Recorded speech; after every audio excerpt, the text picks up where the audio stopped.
Dear colleagues, ladies and gentlemen, it's an honor to be here today and chair the first panel discussion dedicated to digital heritage in a holistic approach. Holistic approach, which means to give a meaning and underline or highlight the values behind. A good example is digitizing a building is not scanning a monument. A monument is a memory behind, and in the era of the holistic approach, it means the tangible to be linked to the intangible. So to have both together to create the story, the memory, as well as to give a value to the identity. On this panel, we have the honor to have with us together Mr. Anagnostopoulos Demosthenis, Secretary General at the Ministry of Finance and Economics of the Hellenic Republic. Actually, it's digital governance. I'm reading this, what it's here. Sorry for that. And professor at Harrogobio University in the Department of Informatics and Telematics, a colleague coming from computer science. Professor Georgopoulos Andreas from the National Technical University, well known for his activities in SIBA, the ICOMOS Scientific Committee, dedicated on the digital era of the past, of monuments, and of course, a member of the board of International Council of Monuments and Sites. Stylianidis Evstradios, the Vice Rector of the University of Thessaloniki, who is going to join us later via online, via the web, who is also the chair of the SIBA committee. Kyriazis Demosthenis, Associate Professor from the University of Piraeus, here with us today. Amdidis Angelos from the National Technical University of Athens, Institute of Communication and Computer Systems, and of course, Research Director of the Institute. Di Giulio Roberto from the University of Ferrara in Italy is going to join us via web. Foudos Ioannis from the University of Ioannina, another one colleague from informatics. Zervagis Mikhail, colleague from the Technical University of Crete, Vice Rector of Research and Lifelong Learning. Doulamis Anastasios from NTUA, from the School of Rural and Surveying and Geoinformatics Engineering, and Ronchi Alfredo, who is the rapporteur. He's going to join us via the web, Associate Professor at Politecnico di Milano, and responsible at the Medici Framework program, where he's a General Secretary and responsible on EU directives on cultural heritage. Now, cultural heritage, we discussed already the different challenges existing from the one side, the different kind of distractions, the natural, the human distractions, but on the other side, the mass digitization, which is now currently ongoing, the different techniques available at the time where we don't have any standards to document. And of course, the people who are in charge for the digitization are not well skilled with the high tech. On the other side, we are digitizing every day, but we don't keep a copy of the record.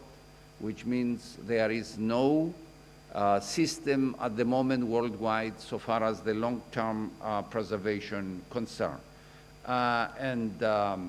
Finally, the revolution that we are facing at the moment in ICT, in technologies like artificial intelligence, crowdsourcing, cloud computing, virtual reality, augmented reality, and the momentum that the last area in which ICT is coming in is cultural heritage. And here is where we are. Digital libraries, digital galleries, digital museums, digital archives, digital monuments, digital sites, and countries are challenged now to move forward, take action, bring a national system to work, of course, to develop a strategy on a short, medium, and long term, and take care that their past, their memory will be well preserved. I will give first the word to Mr. Anagnostopoulos to give his statement. Mr. Anagnostopoulos, the floor is yours. We have only 5 minutes, including our delay, but we will try to be on time, to finish on time. Mr. Anagnostopoulos. Thank you. I follow your paradigm. Ladies and gentlemen, dear colleagues, I would like first to add my compliments for the team of NTUA and Professor Moropoulou for the excellent work that they've done for the restoration of the Holy Article of the Church of the Holy Sepulchre as an innovative and interdisciplinary case study. I consider it as of major importance, both in terms of general awareness and interest, and also as a scientific study per se, in terms of quality and scientific level. Now, concerning the digital heritage and what we've done so far, I think that it's best for me to discuss issues concerning our policy and digital actions that we've taken so far in our country. As you know, Greece is a popular destination for culture, geography, and history. We have dozens of UNESCO heritage sites, and we're actually one of the first in rank countries in the world. But the current state of digital initiatives so far is still lagging as a country. We all know that. And behind of the creation of digital applications for monuments, archaeological sites, and museums of the territory, we have a number of initiatives that we've taken so far, but we all think that an additional effort is required, both to highlight our cultural heritage and also identify them through the use of digital technologies and connect them with entrepreneurship. This is of major importance, to my opinion. Now, I found no better word to describe this but to follow the digital Bible, which was presented by our ministry and covers 5 years, in the years 2020 to 2024, and give you some of the projects that are under discussion and under implementation so far. Now, we have a number of digital projects and initiatives which actually have strengthened the position of Greece in the map of digital culture so far, and some key examples are the National Index of Intangible Cultural Heritage, the web portal of permanent catalog of the declared archaeological sites of Greece and monuments, the web portal and the digital repository of the Acropolis Monuments Preservation Service, the digital educational platform and the repository, which is named Follow Odysseus, and the web portal for the Archaeological Fund Explorations.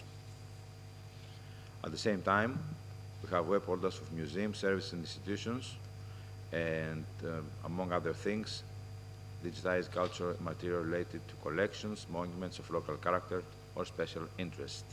Now, many of these existing web portals have now exceeded their technological limitations and operational expectations, and need significant content updating and technological upgrade per se.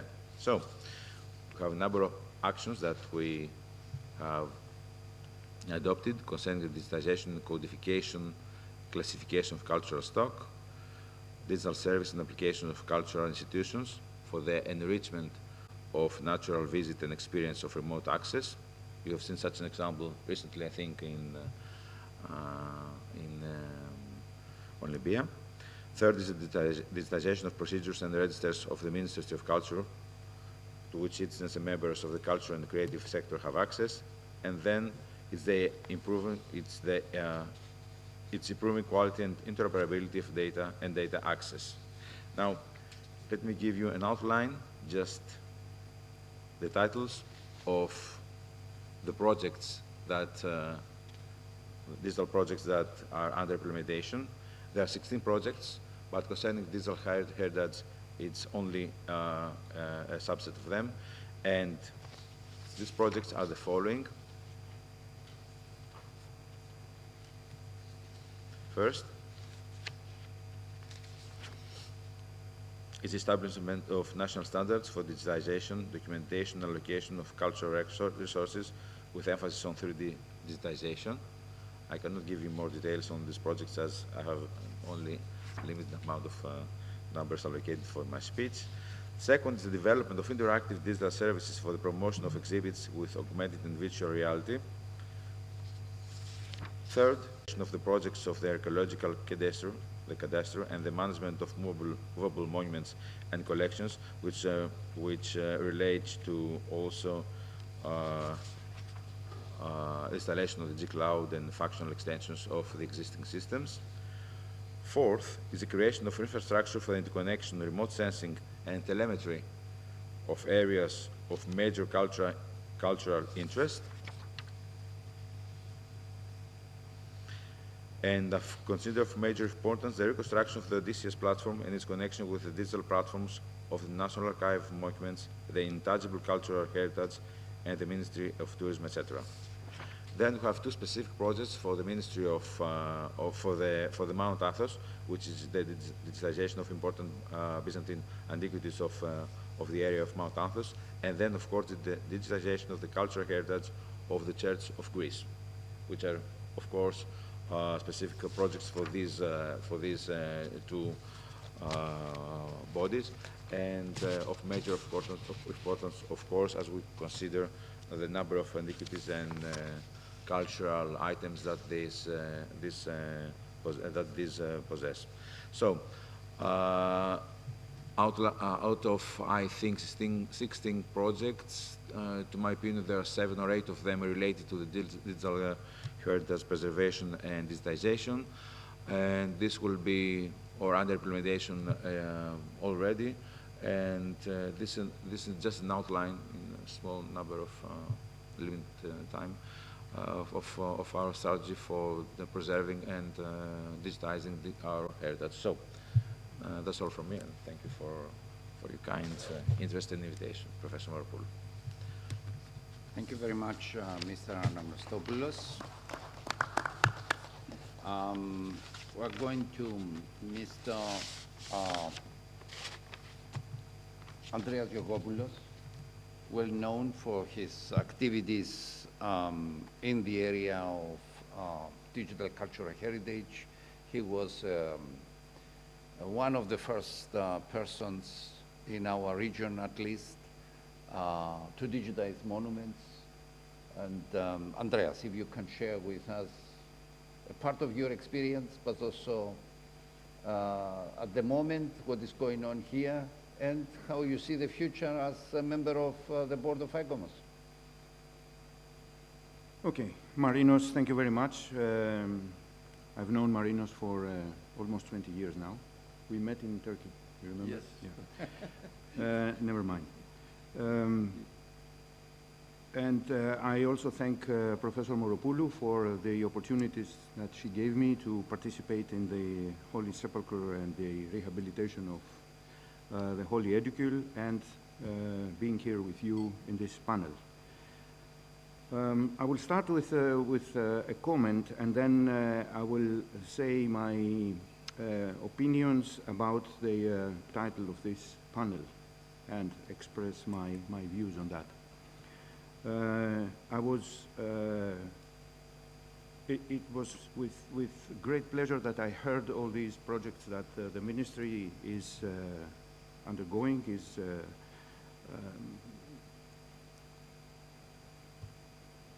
running at this time. And I would like to stress that our school, our lab, and NTUA are at their disposal for any advice or consultation they might need. So this is a message for the previous speaker. Now, the title of the panel is Digital Heritage, a Holistic Approach. So I will start with some negative comments. I don't believe that there is such a thing as digital heritage. We could say digitization of cultural heritage, perfectly acceptable. But digital heritage is, are we have or consider as heritage, let's say, the USBs or the floppy disks or whatever, or DOS 2.1. So this is a negative comment. And as far as digital or digitization is concerned, I think that we have glorified this notion. We are in a state of deification of digitization, and I don't think that it solves all our problems concerning digital cultural heritage. It's only natural that with the advancement of technology, we want everything digitized or in a digital form. We carry 1 or 2 computers with us every day. I mean, a smartphone is a powerful computer. So it's only natural that we think that everything should be in digital form. And maybe we are right. But there are some pitfalls in that as far as cultural heritage is concerned. Are we sure that our digitized objects or archives will be able to be read in 10 years' time? Is there a computer now that has a floppy disk drive, or we're not sure that USBs are going to be around for many years? So this is one issue that we have to take very, very care about. So compatibility of digital archives. Sometimes we don't know how to archive the digital files. And there is a problem with size. So this is a new science that is coming now out about big data processing. And we have to be very careful about that and very considerate.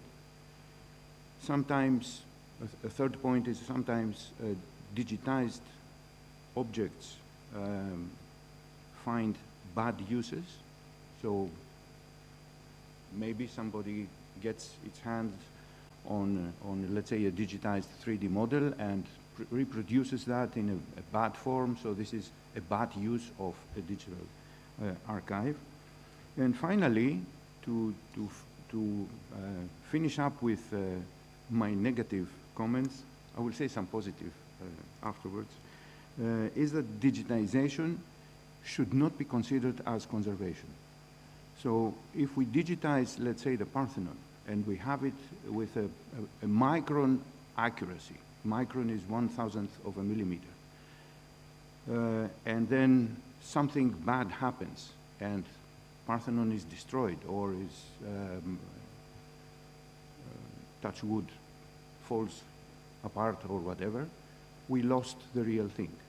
And we have it digitized. Okay, that's the only thing. It's like we have a photograph of a monument that is not existing anymore. So we shouldn't consider that digitization is conservation. It's completely different. Now, this is about the first part of the title. The second part is holistic, and now this comes the positive comments. As I understand it, holistic means we digitize, we archive, we record all information about the monument, not only geometry. I'm an engineer, so I'm thinking about geometry first, but also some other information, its state, the materials, anything, okay, or historic information. This is also this also falls into the holistic documentation or holistic approach. So this is a very good deed that we can do about the monuments, about cultural heritage, that we can concentrate in a place, in a digital place, all information about the monuments, or about each motif now of the whole procedure, is that we can combine this information in a very easy way, very differently than before. Before we had some information written on, let's say, papers, on cards, or stored in this place, or in this town, or in this country, and then we had to travel or ask for copies, etc., in order to combine information. Now, this information can be combined very easily in a digital form. So this is a great advantage of digitization. And a second advantage of digitization is that experts who need to study a piece of cultural heritage can do it from a distance. And this was very apparent now during the pandemic years, that people could have access to museums, to artifacts, to all this kind of digitized information from a distance, without traveling, without moving themselves or getting out of their offices, their houses. So this is another great advantage. And the third, I said I'm going to finish with positive things. And the third, according to my opinion, a great advantage is that by introducing or using the digitization in mixed reality environments, in augmented reality, in virtual reality, in serious games applications, we attract the younger generation. As you probably know, now babies are very competent with smartphones and computers. And when they grow up, they're very bored. Even my generation, we were very bored in going to museums and listening to people saying stories about the artifacts, etc., etc. Imagine now that they have these devices and they can play some educational games in the field of edutainment, and now they are educated indirectly into cultural heritage. And we need that because we need to conserve and preserve cultural heritage for the future generations. Thank you very much.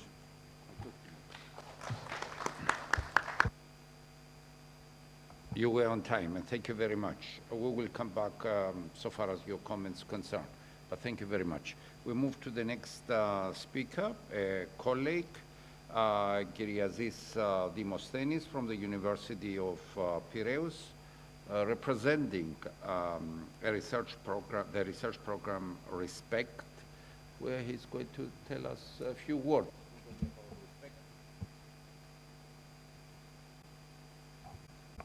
Okay, so thank you very much. Good morning, all. I would also like to thank Professor Moropoulou for the, I think, unique opportunity to be part of the project regarding the rehabilitation of the Holy Edicule. So it's a panel about digitalization of cultural heritage and how we address in a holistic way the different challenges and approaches that need to be in place in that domain. Let me, start by really being impressed from what Professor Anagnostopoulos said. There are a lot of projects currently in place and, under development about digitalization. But now the question that, you could raise is how do we go beyond that, right? Professor Ioannidis said in the beginning of this panel, in the opening talk of this panel, that he characterized artificial intelligence and machine learning as the revolution of ICT in the domain. And I couldn't agree more, to be honest.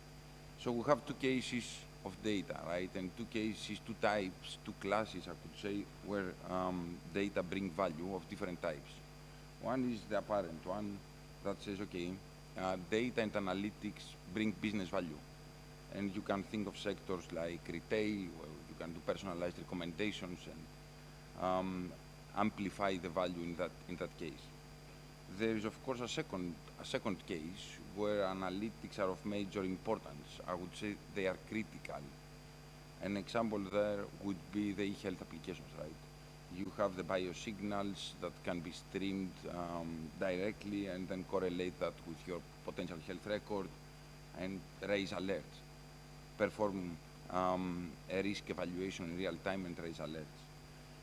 Now, if you step back and you think about cultural heritage, you need to position it in one of the two domains.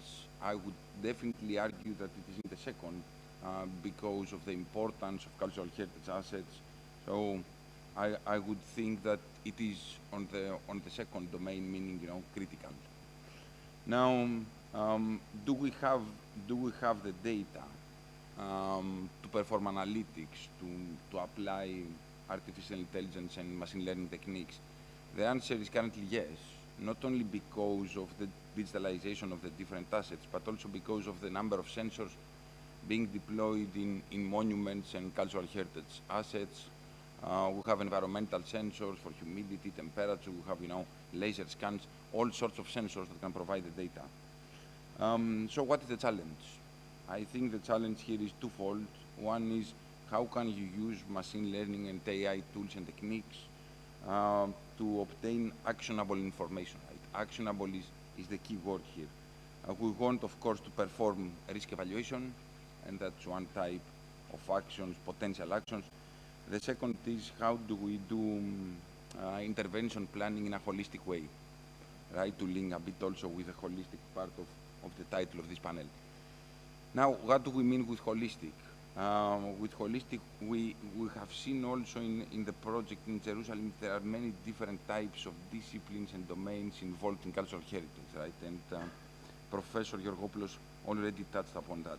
So we have, the state of an asset, we have the geometry of it, architecture, the materials. How can we not simply combine all the data, but correlate them and analyze them in a holistic way? So I think that's the first challenge, while the second one is really targeting all you that are domain experts in this field. So how can we raise the abstraction level for all cultural heritage domain experts in order to provide the tools, in order to ease the use of these tools and make them directly accessible and usable by all of you. At the end, I would conclude that what is probably needed is an end-to-end approach, maybe in the form of a platform that would act as an endpoint for all domain experts to upload the data sets, different types of data sets. But this is not simply a platform that you provide data. It should also incorporate mechanisms that will automate the machine learning pipeline, so from dealing with data cleaning, feature extraction, identify in an automated way the different algorithms that should be applied on this data set, and at the end, visualize the results in an adaptive way so that actionable information is directly there. So that's what I think, mostly from an ICT point of view, and going beyond digitalization to analytics that could provide actionable information and insights.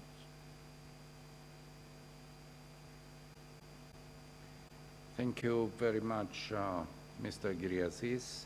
And we are moving to the next speaker, colleague Doulamis. where I would like to ask you if you can take a position, continue to this what our colleague Kyriazis mentioned earlier, but also emphasize or underline the image processing as well as the big multimodal complex data.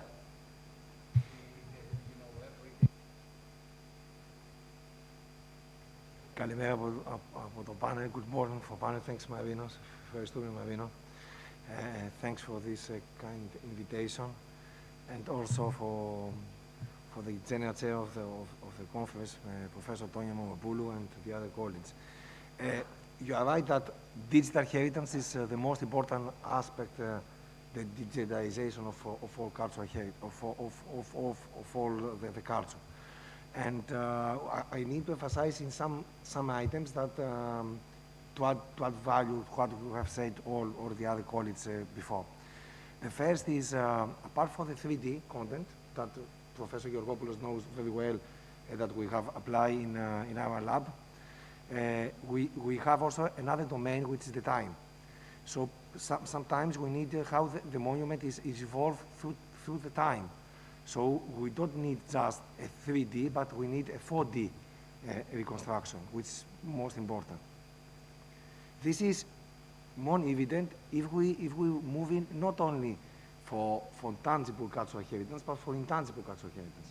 Andreas and Marinos knows that the intangible cultural heritage is somehow we don't give so great value as is the verge, because the building, a church is nothing. It's just a building, but the actual issue of a church is the mass, is the liturgy, or the actual content of the culture is the dance, is the intangible content, which is most important. So we need to give emphasis on this. And for instance, the 4D modeling is very important in tangible cultural heritage. Suppose you all, if you are going to digitalize the dance, not because you want just to record the dance, but you want to find the geometry of the dance. This is a great challenge, because the 3D content and the 3D geometry imposes great problems in digitalization due to the time, the real-time conditions, etc., etc. Another issue that we have also addressed is the 5D scale, which is the 5D dimension, which is the scale, meaning that we need the 3D model to be scaled up at different scales, and this is also important information because different machines, different users, different applications, different CPUs wants different scales for them. You mentioned about machine learning. Machine learning is the core now. Everybody knows machine learning, and especially with the increase of deep learning, which is a great issue. I remember in 2011, I have submitted a proposal in Greek, funding, for Greek funding, with the title of deep learning. It is not considered so innovative, because it was too early, of course. Nobody knows what is deep learning was at 2011.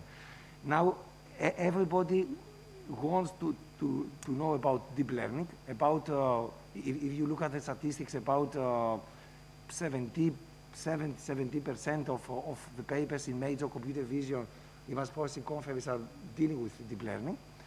And I want for this panel to go a step forward. We need, apart from for deep learning, we need something more, which also how to make the results, the outcome of any artificial intelligence tool to be trustworthy. And this is very important, and have three axes. One is to be explainable, to be automatically to explain and their outcomes. So we, especially this for the archaeologists, the cultural heritage researchers, to adopt these tools, because they think that these tools they behave autonomy and so we don't trust them. Okay? So it's very important how to trust them. And there is a great research now about explainability, which gets more and more effort. It's starting from medical science, which of course the most important issue, but it gets more effort now. And another issue is the autonomy.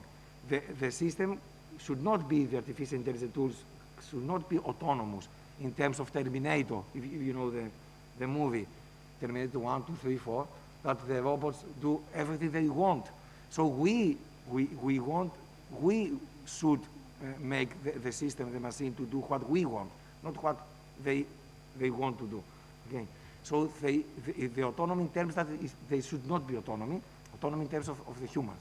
And of course, we need to take into account all the social and legal and ethical aspects in terms of the ownership of the data, in terms of how we're going to make safe and secure if we're going, for instance, to flight of a document, not only safety for the people, but also safety for the document, and et cetera, the legal framework, and to constrain all this to this. So there is, first of all, I was very glad because I was part of the restoration of the Holy Sepulchre Church, not so as a co-op, of course, member, but for the digitalization part, which is, of course, is not the core issue for this. But we have some project, for instance, apart from Respect, which is also with Professor Kyriazis, the project AI, which means always in Greece, in Greek, and to have sustainable cultural heritage in all its entity, and also some project dealing with intangible cultural content. So I need to just to emphasize in the above mentioned aspects, which for me are very important and will pave new ways in digitalization and in holistic approach in the analysis. Thanks. Ευχαριστούμε. Thank you very much, Tasso, for your statements. Very important points. We'll move into the next contributor for our panel, colleague Amdidis Angelos, a professor at the National Technical University of Athens, who is going to join us from abroad via WebEx. Angelos, the floor is yours.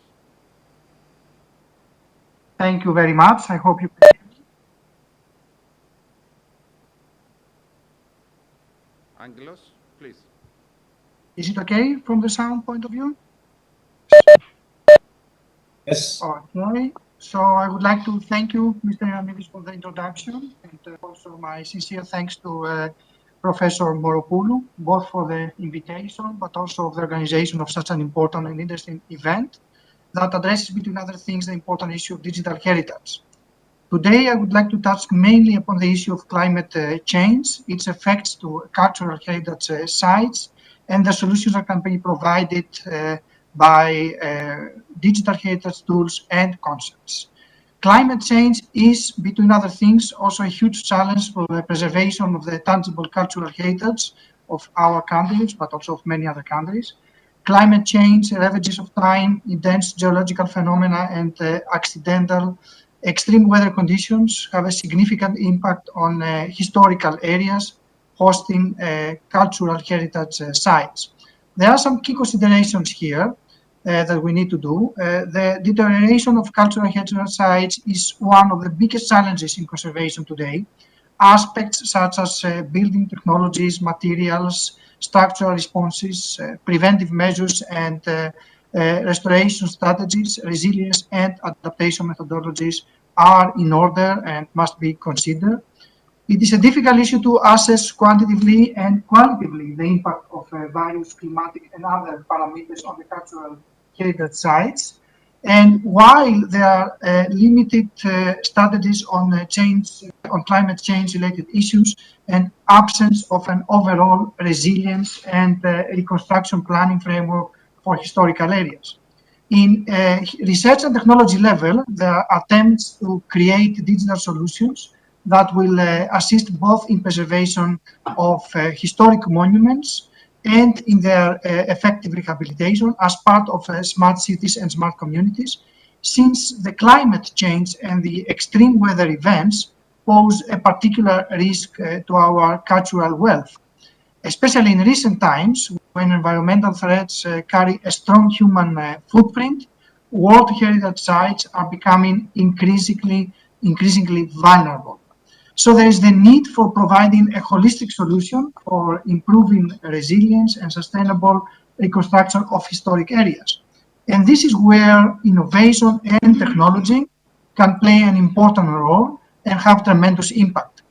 Innovative tools and technologies can be used during research and technology development. For example, I can mention climatic models, models of extreme phenomena and their effects, Copernicus services, terrestrial and satellite images, the use of sensors and drones and many other things, in order to create mathematical models for forecasting. Many research and innovation projects, I can give you an example of the European Union Horizon 2020 co-funded project Hyperion that my team is coordinating, attempt to bring together state-of-the-art technologies, services, and digital innovation tools. I can mention here, for example,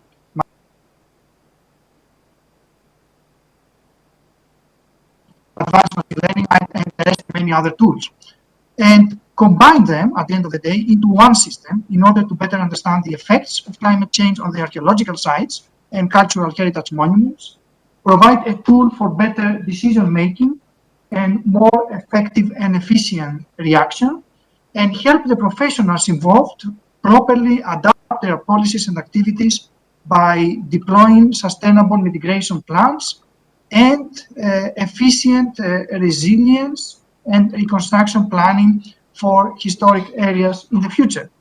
Simulations can also provide a great tool for training and preparation of users to respond to several extreme climatic scenarios and mobilize local cultural communities and citizens to assist in identifying potential risks and raise awareness of issues related to the preservation of local and European and worldwide, actually, cultural heritage.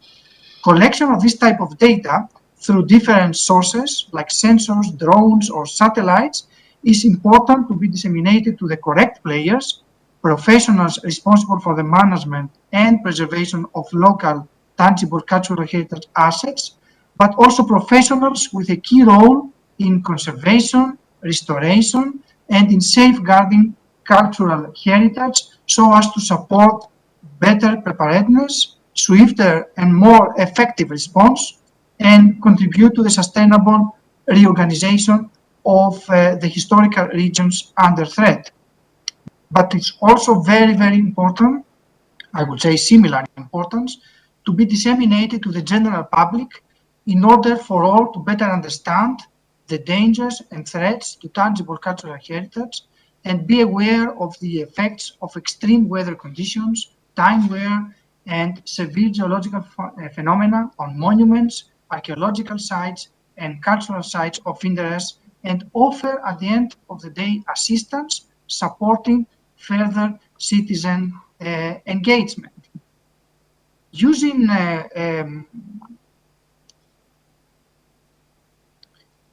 going back to the big picture, and I find very interesting the concept of an emerging digital cultural heritage that UNESCO recently introduced, referring to this kind of information increasingly created digitally or converted into digital form from existing analog resources. Using computers and related tools, we are constantly creating and sharing digital resources, information, creative expression, ideas, and encoding knowledge. This kind of digital cultural heritage, computer-based materials of enduring value that should be kept for future generations are of great importance. Not all digital materials are, of course, of enduring value, but those that are require active preservation approaches. the concept of digital heritage is likely to become more important and more widespread over time. Increasingly, we see individuals, organizations, and communities using digital technologies to document and express what they value and what they want to pass on to future generations. Making sure that our digital heritage remains available is thus a global issue relevant to all countries and communities.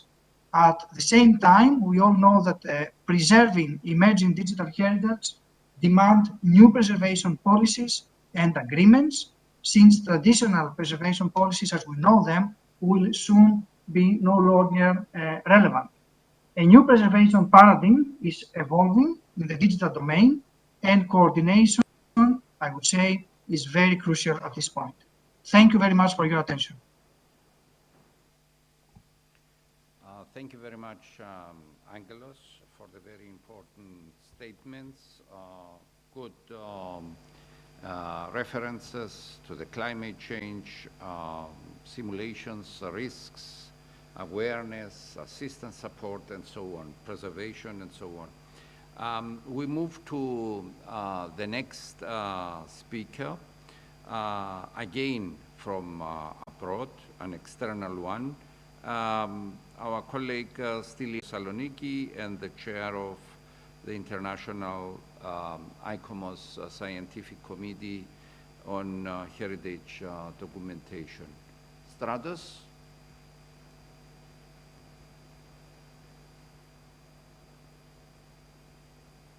Good morning.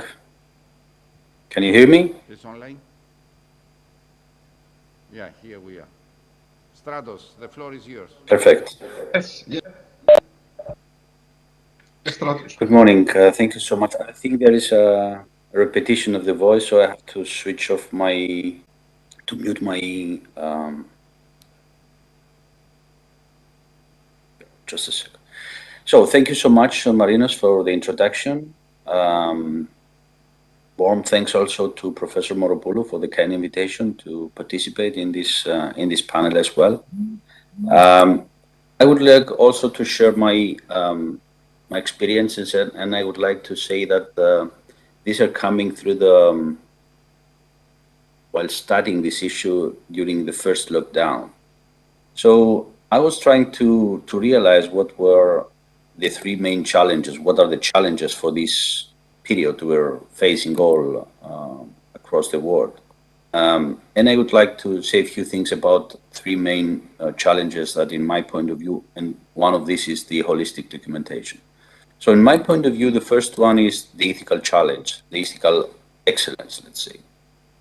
The second one is how the need of the societies in order to mobilize the archives that are there in the museums, in the archaeological sites, everywhere.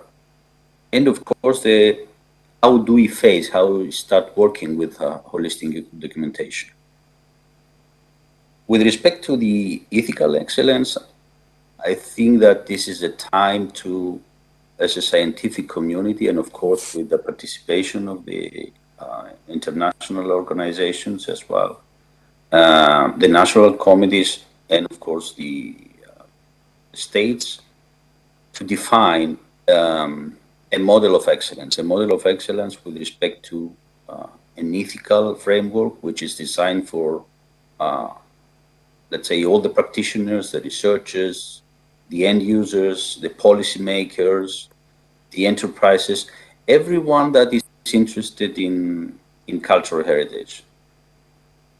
So we have to define the role of ethics in our professional life and discuss about authenticity, credibility, integrity, trust, transparency, which has to do with the use of data.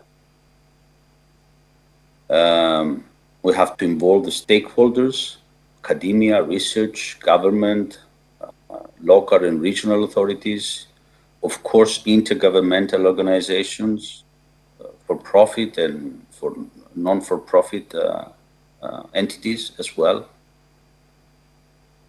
And this is one of the building blocks that I would like to discuss with you. The second one is the big challenge of how do we mobilize. I'm not sure if this is the right word to use, but let's call them the hidden archives. And that was a need that came up through the pandemic and the continuous lockdowns that we had, with many of the museums facing so many problems without visitors. So how can we mobilize these archives that are hidden in so many places across the world in order to come to the light, to a wider audience, from west to east and from north to south? And really, there is a need for all international organizations, and as SIPA as well, we will start discussing that on how can we push more on bringing more to the light these hidden archives. And of course, the last building block, which is the main target of this panel to discuss, is the holistic documentation. Holistic documentations means that we acknowledge by default that we are interested in intangible and tangible attributes of an object, of something that we are interested in to document, to conserve, to preserve, and belongs to cultural heritage. So it's cultural, it's natural, it's tangible, it's intangible, it's artifacts, inherited traditions, contemporary practices, everything that is can be embraced, but on what we call cultural heritage. I think Andreas Georgopoulos mentioned a very good example on that, on how can we deal not only with geometrical attributes, but also with all other attributes that does not belong to this basket, let's say. So we're talking about images, we're talking about videos, models, drawings, archives, sounds, everything that can contribute to the documentation, the holistic documentation of an archive. But for this, I think the most important thing is to discuss also the data ownership, which is a big problem always in this type of projects, like the one that the National Technical University, this fantastic project they developed with the leadership of Professor Moropoulou. So thank you for your attention, and thanks once again for inviting me to this panel. Thank you very much, Stratos, for your contribution and valuable comments. We're moving to the next colleague, member of our panel, Professor Roberto Di Giulio from the University of Ferrara. Don't know, he's online. Hi, Marinos. Hi, Roberto. Buongiorno. Nice to see you. Buongiorno.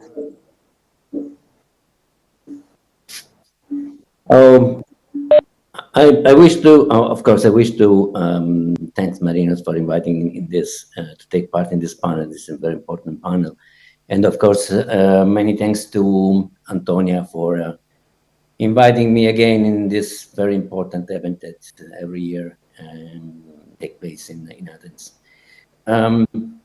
I just want to say a few words about some points that have been said before, and there are two issues that the other speeches faced. The first one is the problem of standardization. Marinos introduced the panel mentioning the aspect of standards in the digitization strategy. And the other one is the digitization as a way to preserve, to improve the accessibility and to improve the understanding of cultural heritage. Both these issues are related to one important problem, one important challenge, that is this is strictly related to the standardization, and it is the interoperability of data. And when I say interoperability, I mean the possibility to have interoperable 3D models and digital objects, and the possibility to have an interoperability between information, between data. In the previous pages, I've heard something about the possibility to improve the data that we have in extending this data over the geometrical data, but including all the elements that can be connected to the metadata of the digital objects and specifically the 3D model, or let's say the digital twins of cultural heritage sites and monuments. But let's make a very short step back. 1 month ago,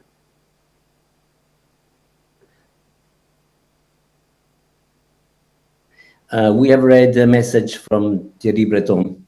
Was a message about how to preserve the cultural heritage, European cultural heritage, using the digital strategies. And then the same day has been published a document exactly on the 10th of November by the Commission with Commission recommendation about the data space for cultural heritage. And an annex of this document explained how many digital assets should be collected and made available from the European cultural heritage. It's a very impressive number because in the Annex 1, I can read that the 3D digital assets expected by 2030 are about 16 millions. Of course, 16 millions include a lot of objects, and but the 3D, a number related to the 3D, because the total objects in that table is about, for example, by 2030, the number of records should be 18 millions, 82 millions.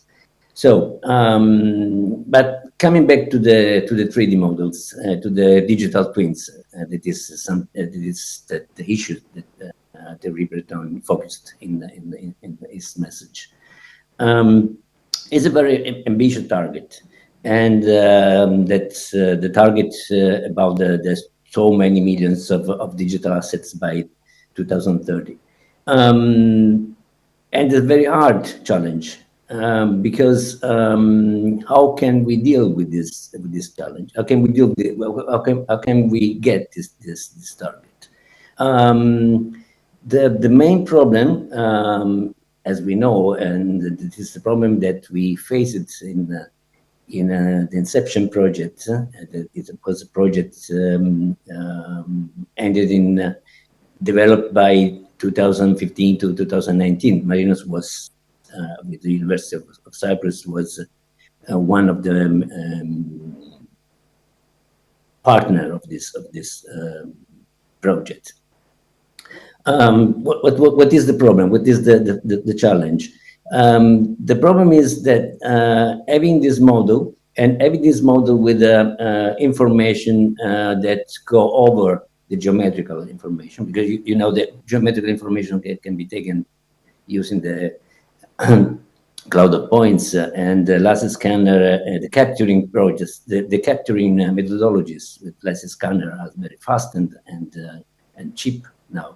But what is not fast and cheap is the translation from the geometrical information that we can take easily now with the 3D scanner, laser scanner, and with the cloud of points. But when we have to translate this geometrical information from the cloud to the 3D model, the process is not so easy, it's not so fast, it's not so affordable. Because what we realized in Inception project was that the best way for collecting the metadata connected to the object and for having to have a really complete 3D model of cultural assets, of cultural sites, of the monuments, also of an object, for example. But the complete set of information that we can collect, including the geometrical ones, but also all the other information related to the materials, to the history of the objects, to the information, historical information, the connection with the archives, connection with all the other intangible information that very often are linked to the model, to the site. The best way is to have the possibility to manage a model made by objects. And what we made in Inception, but we not only in Inception, also in other researches has been done, is to use the beam methodologies, beam technologies that make possible to include into each object of the model a lot of information, and to transfer using IFC files this information in a very interoperable system and methods. I mean that IFC can be taken and moved to other way for example, for using the viewer or using the platform for managing, for handling this information. So, and this is not so fast, and this is not so. Making a 3D model using beam methodology is not so fast, it's not so easy. So the challenge now, and what is the main topic of several researches that is ongoing in this period, is the possibility to improve the methodologies and technologies, so-called scan to beam. I mean, the possibility to translate, to move the information from the cloud of points that can be taken easily and in a fast and affordable way directly to the beam model. In that way, if we get this target, we can have the possibility to have, if we get with this target, also using a different level of complexity of the beam model. If we really will have this kind of methodologies, we can start to think to the possibility to produce, to improve, to implement so many 3D models by 2030, has been expected by the documents from the European Commission. And this new research is very promising and interesting. And this is something that is one of the main issues that we are facing, for example, in the 4CH research. The 4CH research is a project to design and to create the European Competence Center of Cultural Heritage. We are cooperating with several groups. One of these groups is led by Marinos, for example, and they worked in the last year on the problems related to the standardization of the digital objects and the 3D models, for example.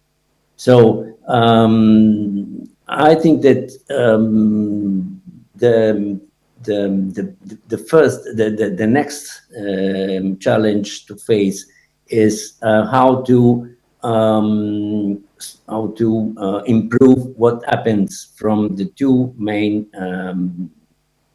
the most important step in the procedure for the creation of the model, of 3D models and digital twins. From capturing data to construction of the model. In the middle, we have the data processing protocols that have to be standardized, have to be implemented in a fast way and in an affordable way. Because the very big challenge is how to make possible to have reliable models that can be done not only for the big sites, very important sites, like in the past we had some problem with monument at risk, but very important monument generally have the resources for creating a very complex model. But there are a lot of minor sites where the resources for digitizing, not only the geometrical aspect, but for digitizing and for collecting all the information and translating this information in the digital twin is not so easy to be done, because the costs for doing that is very, very high. This is just the 2 points that I wanted to highlight, and I think I have taken my time. I will use the consumed all my time. Thank you so much. Thank you very much, also Roberto, and congratulations for your project. I think this afternoon, according to the statement of Fulgencio from Monday during his intervention at the conference, you have an event, a very important information event, and I'm sure those who are interested can join you even in the last minute registration. We are moving to our next speaker, who is also outside of the room remotely. Professor Zervagis Mikhail from the Technical University of Crete, Vice Rector. Mikhail, you're online. Floor is yours. Good morning, and sorry, I have the problem of the microphone. So can you hear me? There's an echo. You have probably two mics or two devices. Can you hear me now? Ωραία. Οκ. Ναι, σας ακούμε και σας βλέπουμε. Παρακαλώ. Μιχάλη, κλείσε το μεγάφωνο. Okay, now it's better, huh? Thank you very much, and I am honored to be here with you. Thank you very much, Professor Marinos Ioannidis, and thank very much Professor Moropoulou for organizing this very important event, which has essentially two pillars. One is the digital, and the other one is the heritage. Both of them are very complex, and the interrelationship is quite important and challenging. In terms of the digital, I would say that we have two directions. One is the knowledge, and the other one is the data approach. The knowledge relates to all the sciences that we have, the models that we have, the geometric models that we have, the modeling of all the cloud points for generating the 3D models. And on the other side, we have the data aspects which relate to the machine learning techniques, to the deep learning techniques that are becoming more and more significant to such applications. And I think one challenge is to bridge the gap between these two approaches and basically utilize information, utilize knowledge along with data in order to build models that are based not only on our previous knowledge and expert, let's say, impressions, but also the data that we gather with all the type of sensors that our respected colleagues mentioned before. On the other side, we have the aspects of heritage, which has all the monuments, all the structures, but also the cultural aspects which relate to what we call heritage. And in order to capture all of this and relate these pieces of information, we need to build models that are based also on ontologies, which can relate on an expert basis the aspects of, let's say, cultural pieces of information with all the other pieces that we have available for analysis. And then a third part is the preservation of all these, which has to do with standardization of data and information. And all this pose the challenge in holistic approaches, which requires a lot of interdisciplinary research in order to achieve, let's say, a good result at the end. And thank you very much for this address that you gave me the opportunity to express. Thank you. Thank you very much also for the very important comments. I liked a lot couple of words, knowledge in relation to data and the new models to be developed for ontologies and semantics and so on. Thank you very, very much for your valuable contribution. We are moving to the next speaker, colleague again coming from informatics, Foudos Ioannis from the University of Ioannina. Ioannis? Yes, hi for me. Yes, Can Ioannis, hear the floor me? is yours. Good. Yes, we can see you, we can hear you. Okay, thank you. I will share my presentation here. So,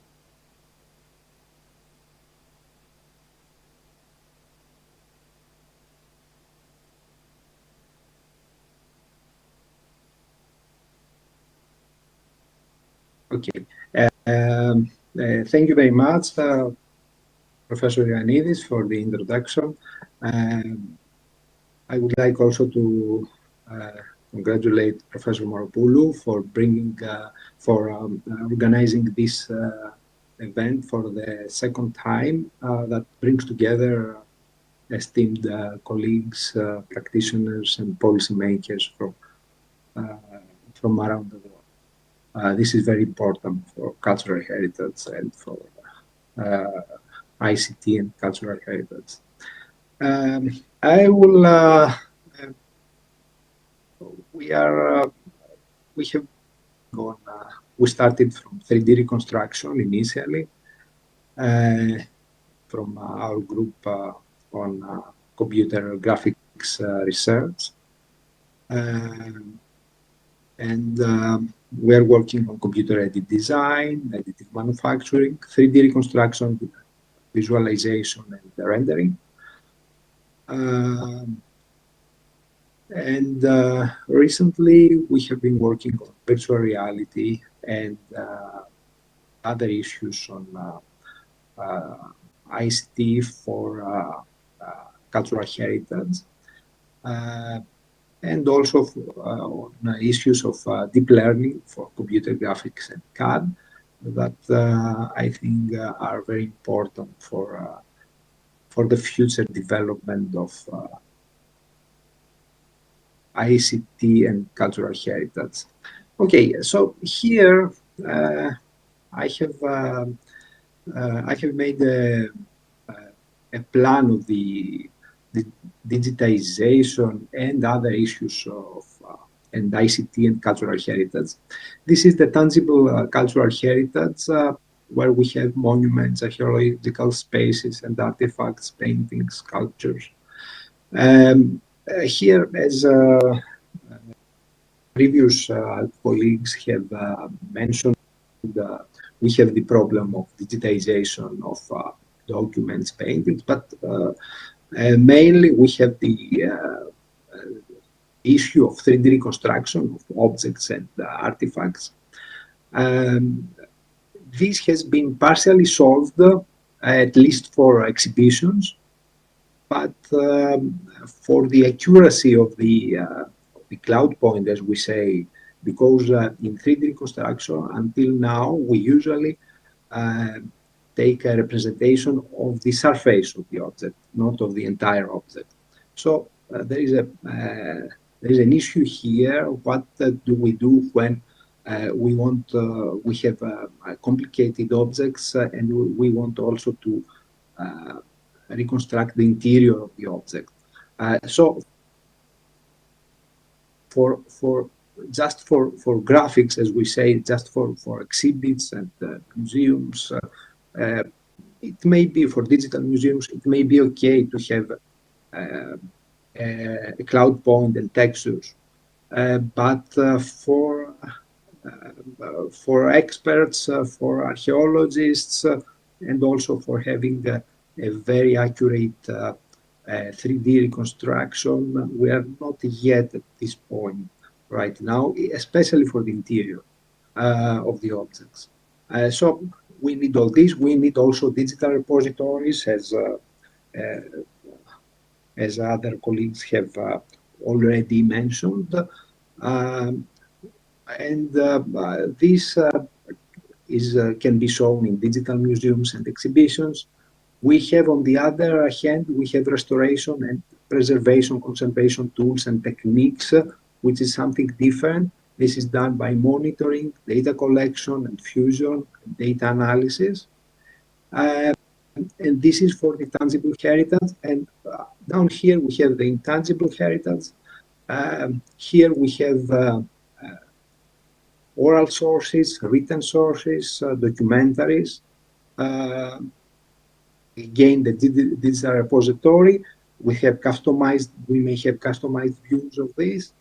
And we have the intangible, we have in the intangible cultural heritage, which is traditions, customs, legends, festivities.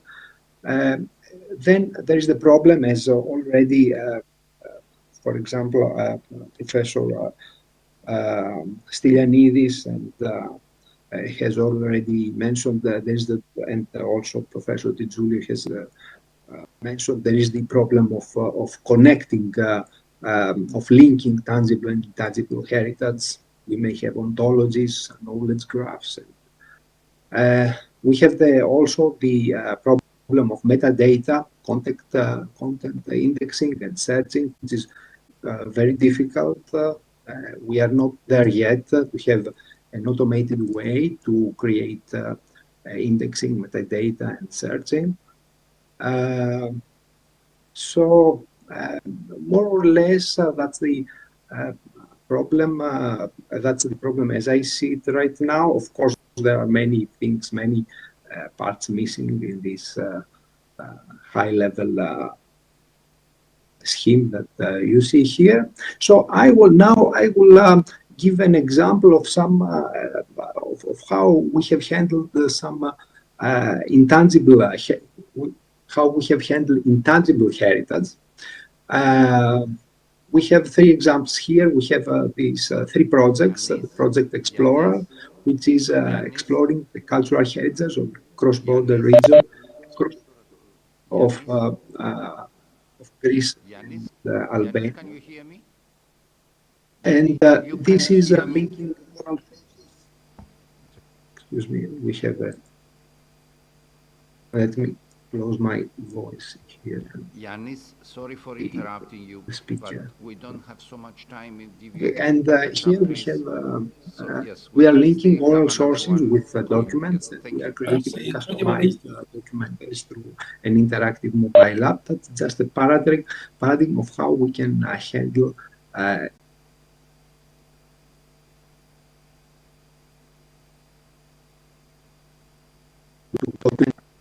of revived traditions with other with graphic methods like immersive virtual reality.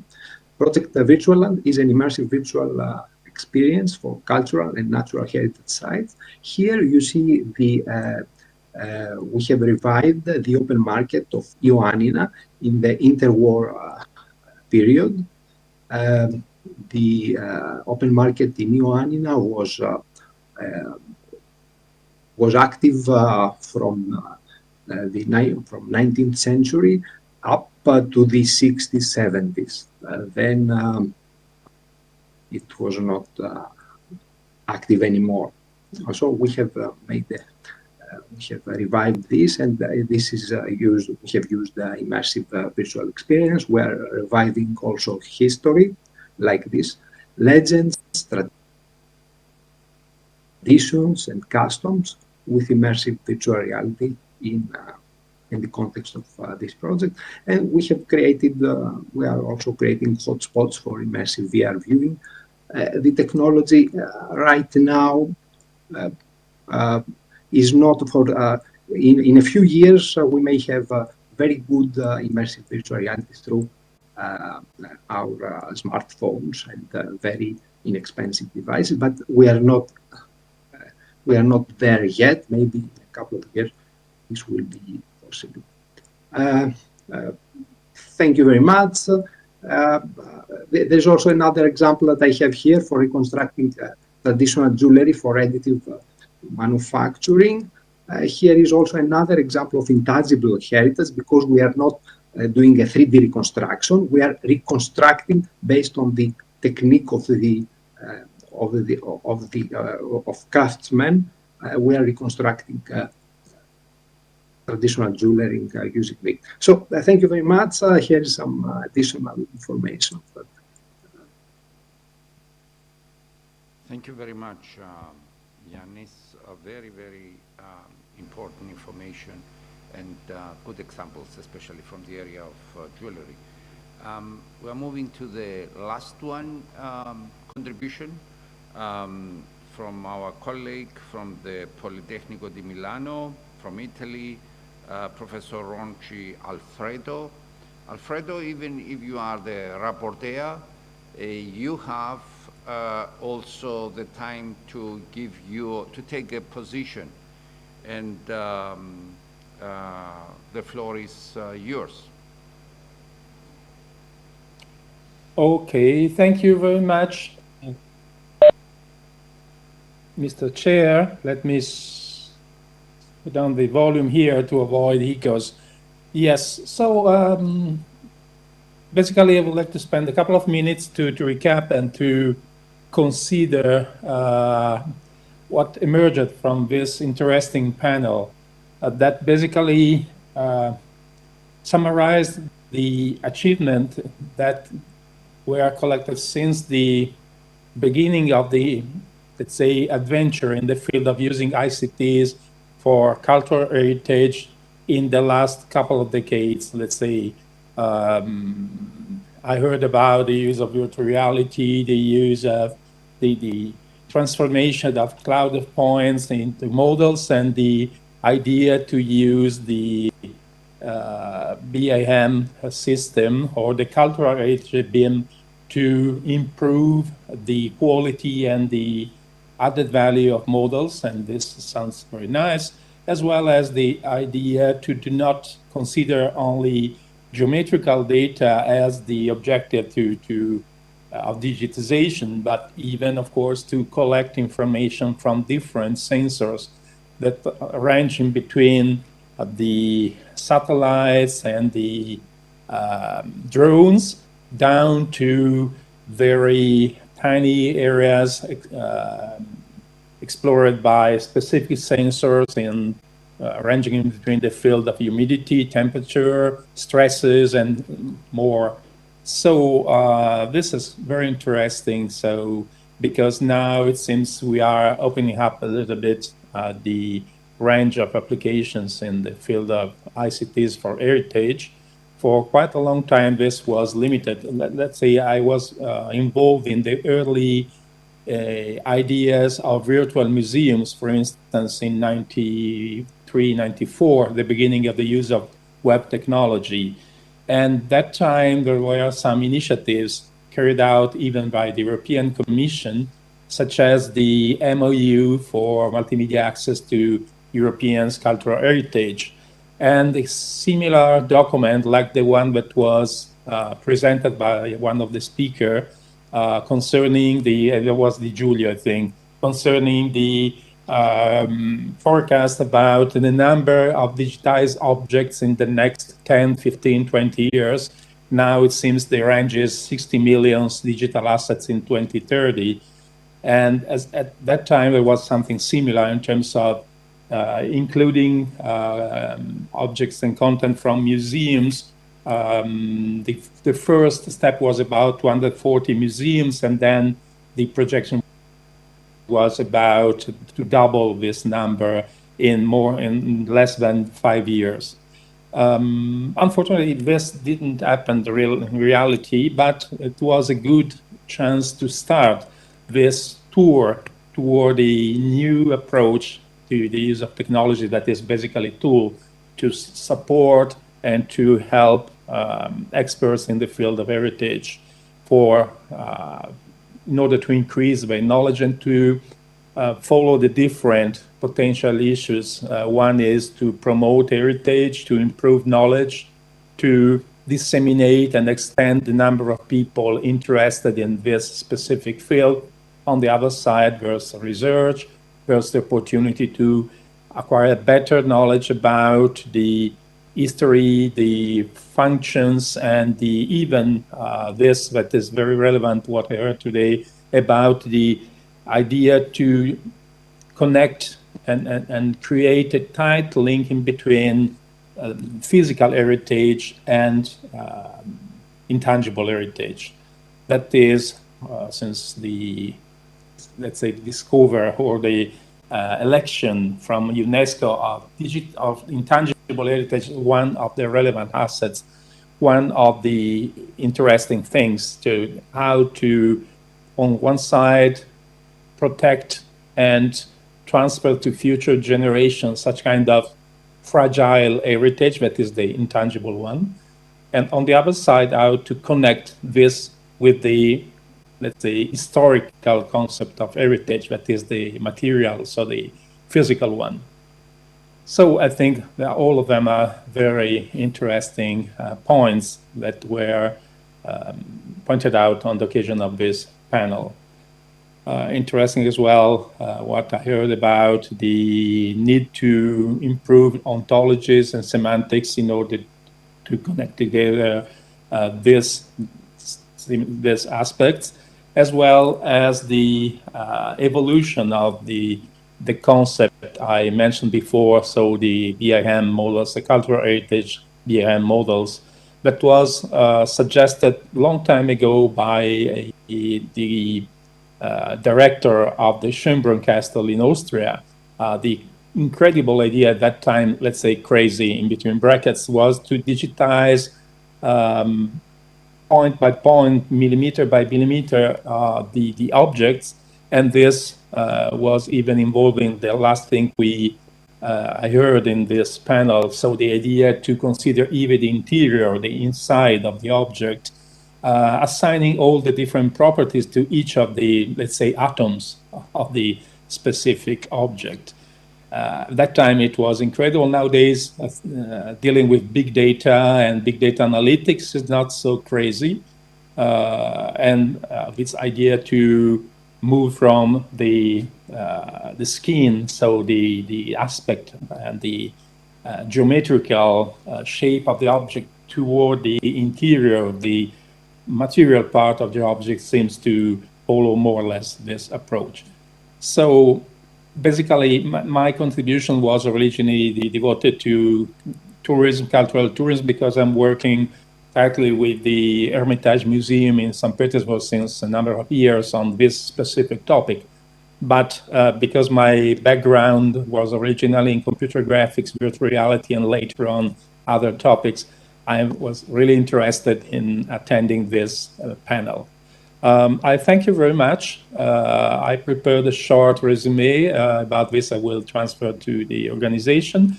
Let me thank in conclusion both Professor Ioannidis for the chairing of this, and of course, my friend Antonia Moropoulou for this incredible effort to organize this international big conference offering an holistic approach on the use of ICTs for culture. Thank you, Tonia. Thank you to everyone. Thank you very much, Alfredo. Thank you very much. Thanks to all the contributors. I would like also from my side to say a few words. 21st century, that's the digital century. European Union, that's the time of the digital transition that we face. That's here where we have the big investment, and of course our area of work, digital heritage, which we are challenged to take it and do what? Create a tool for growth, economic growth, for new jobs. And what we are facing now, we are facing this big multimodal, we heard also from Dassos, multidimensional, complex data structures coming from tangible and intangible assets to be processed, to be archived, to be preserved, to be correlated, yeah? So that we can extract out of these structures knowledge and values. The lesson learned, and never do it again, or even in the future do it better. To improve the future, to learn from the past and improve the future. For that, to be able to do it, we need tools. We need the ICT. We need the so-called digital machines to help and support us. I would like also to have access to the Chinese culture, but I don't know Chinese. Yeah? But we have digital machines translating us. And that's now about the authentic translation, and that's all about the values, and that's all about the identity. Yeah? And of course, it has to be a machine, not an autonomous, to do whatever the machine wants to do, on a time when in the area of digital cultural heritage, there are no standards, not at all. How to digitize, no standards. How to archive, no standards. How to preserve for the long term, and so on and so on. So long-term preservation. Andreas, you mentioned digitizing not for conservation. I wish to have in front of me my parents to make a digital image digitization, not to conserve them, but to preserve the copy, the digital copy, to let my grandchildren, also your grandchildren, to remember why they exist and what I learned from them so that they can do it better. And that's the digital, let's say, transformation. But it's a preservation, it's not conservation. And it's extremely important. So we, at the beginning of the 21st century, at the digital transformation time period, we face great challenges, especially the area of computer sciences, to develop not only standards, to document the grammatic, the semantic rules, to document the story of the past when we digitize it, but to handle the knowledge, to preserve it also for a long time period, and of course at the same time and in parallel to skill the current people in charge of all this content to handle the results of the revolution, of the ongoing revolution in ICT. You buy a smartphone today, and in a couple of months, there is the next model out, and you want to change it, and you don't even know exactly to use, 100% to use the machine that you bought expensively. So that's from my side, and I saw there is a, no Rocco, but there is from the gentleman. Please, if you say your name, take your microphone, please.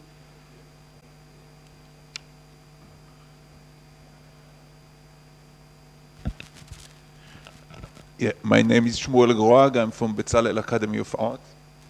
I want to follow Andreas' remarks in your beginning of the critical side of the digital area. I think this is the big challenge, to challenge the alienation that all this field of the digitalization of heritage is producing, and this is a big challenge, I think, to go back to values and to cultural significance of sites using the digital area. So I think this is the big challenge in front of us, because otherwise we are getting far and far, and maybe all this field of digitalization will be very criticized because of this alienation, because of getting so much far from cultural significance in its basis. And I see that you agree with me.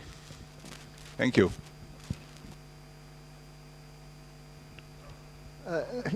Just this investment and effort are just in vain, spending money for nothing if you do not preserve mid-term, not only long-term. And we know from history only ceramic materials are able to preserve on long time. Stone, clay ceramic, and some precious metals, maybe glass. And I think that the next step will be very much on this direction. Thank you. Thank you very much, Rocco. Any other comments? Last one, statement? No? So then I would like to thank again all my colleagues, Andreas, Dimos, Tassos, also all the others who join us remotely. It is indeed the digital era, a big challenge in the area of cultural heritage, but a challenge also for growth, economic growth and new jobs. And that's all about for the preservation of the past. Thank you very much, and we're looking forward to seeing you again. Thank you.